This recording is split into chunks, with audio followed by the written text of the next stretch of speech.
মিয়ানমারের রাখাইন রাজ্যে সংঘাতের জেরে ৪৫,০০০ রোহিঙ্গা গ্রাম ছেড়ে পালিয়ে সীমান্তবর্তী এলাকায় আশ্রয় নিয়েছে।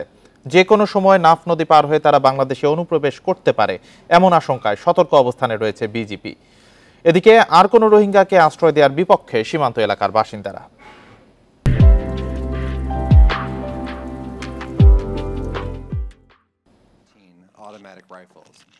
মিয়ানমারের রোহিঙ্গা অধ্যুষিত বুতিদং ও মংডু শহরে সংঘাতের কারণে গত কয়েকদিনে ঘরবাড়ি ছেড়েছে হাজার হাজার রোহিঙ্গা।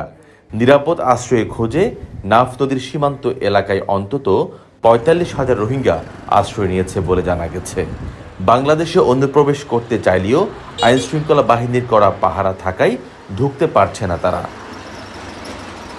ওপারে রোহিঙ্গাদের জমায়েত নিয়ে উদ্বিগ্ন সীমান্ত এলাকার বাসিন্দারা।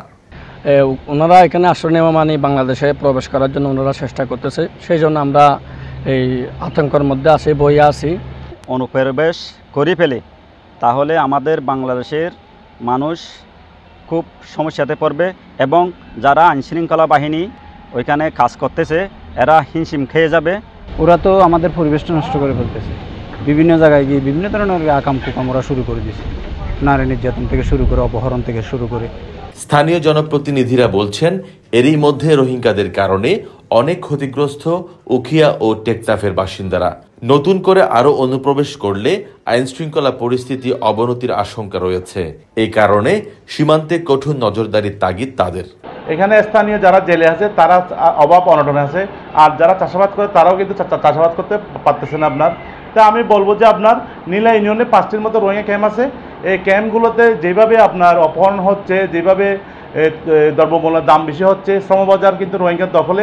মিয়ানমারের সংঘাতের জেরে গত এক মাসে দেশটির সীমান্তরক্ষী বাহিনী বিজিপির ১৩৮ জন সদস্য পালিয়ে এসেছেন বাংলাদেশে। এর আগে আশ্রয় নেওয়া ২৮৮ জনকে ফেরত পাঠানো হয় ২৫ এপ্রিল।